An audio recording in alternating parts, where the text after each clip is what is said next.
All right, we're in 2 Corinthians chapter 12, verses 6 through 10. The first question is, why was the thorn given to Paul? And Paul states it explicitly in verse 7. He says, to keep me from becoming conceited. Because of these surpassingly great revelations, there was given me a thorn in my flesh, a messenger of Satan to torment me. So the reason he was given this thorn, and again it says given, not just allowed, it says the reason it was given was so that he would not become conceited because of the great revelations that he had received from God. The second question is, what did Paul ask the Lord, and did the Lord give him what he desired? That's in verse 3. 3 times I pleaded with the Lord to take the thorn away from me. But he said to me, my grace is sufficient for you, for my power is made perfect in weakness. And so he asked, pleaded, New Living Translation says begged. He asked God urgently if he would take this thorn away from him, and the response was no. He did not get what he asked for. The next question is, how can this be true, that Paul asked for something and didn't receive it, if Psalms 37, 4 through 5 is true? Now, this is a very significant point, I believe, a point that all Christians must address. How can it be true that Paul didn't get what he asked for when we read in Psalms 37, verses 4 and 5, delight yourself in the Lord, and he will give you the desires of your heart. Verse 5, commit your way to the Lord, trust in him, and he will do this. Now, we saw that Paul, the desire of his heart was that this thorn be removed.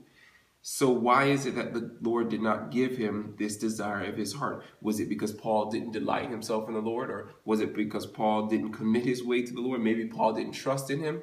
Those are often the conclusions that we come to when we don't get what we ask for. Or when someone else is praying for something, they don't receive it. We say, well, maybe you should have trusted God more. Maybe you weren't delighting yourself in the Lord. Maybe it's because you are doing something. Maybe it's some lack on your part.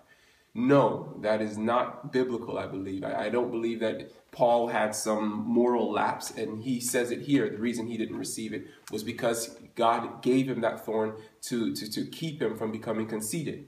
The Bible is not saying that if we're not having positive answers to our prayers, then it's because we are not in harmony with him.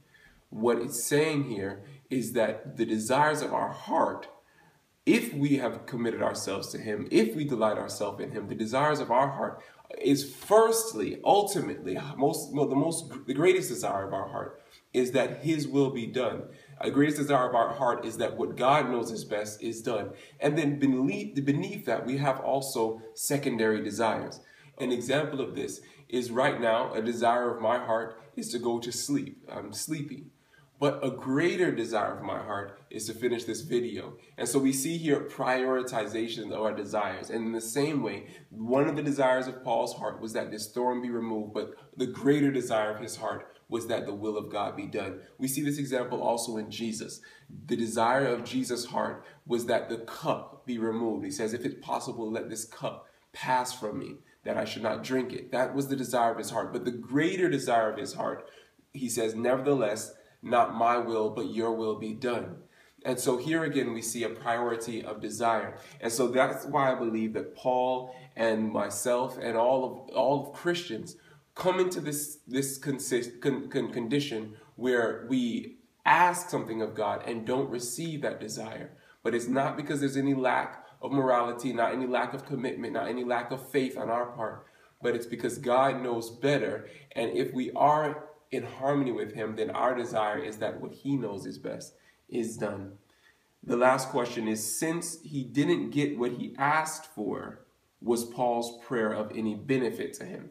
Now that's a question I think we often have as well. Well, I asked for something, I prayed for it, I spent time in fasting, I committed this thing to God, I asked others to pray for me, and many people are praying for me, we have prayer meetings praying for these things, and then we don't get it.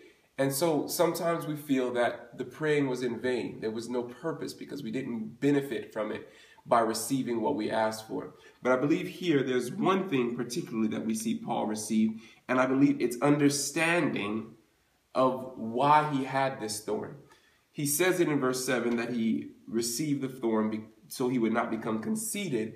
But how did he know that? When he first had this tormenting thing, when he first had this thorn, he probably didn't know immediately why he had it. But I believe it was in these times of prayer, and I don't believe it was just a flippant prayer that Paul prayed 3 times. I believe it was separate times where he prayed consistently for this thing. He pleaded with God, he says. I believe in these seasons of prayer, God gave him the understanding of why the answer was no.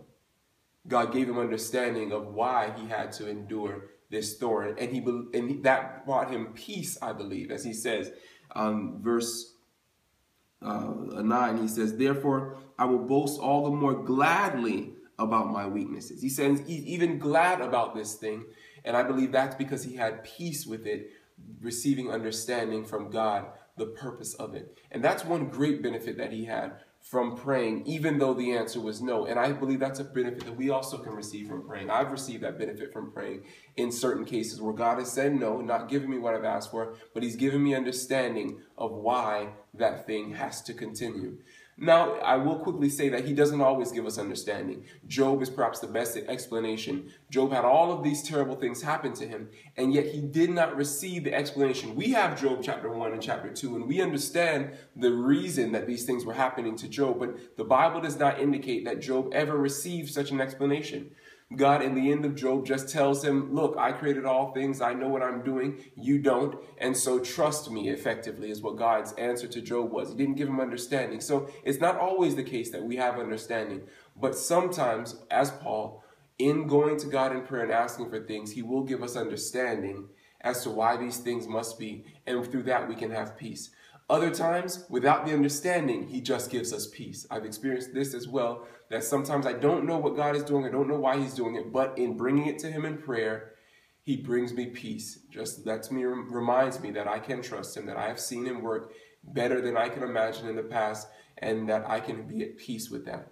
Lastly, we see here that Paul has this promise that God's grace is sufficient for him. He has this assurance given in response to this prayer that he would not have had if he had not prayed. He would not have had this message from God assuring him that he could endure through this. So I believe for primarily these 2 reasons, that we can have understanding or peace because of our prayer, and also because we can have a revelation from God or an assurance from God in our prayer. I believe that these are primary reasons that even if he says no, that it is beneficial for us to bring our request to him in prayer.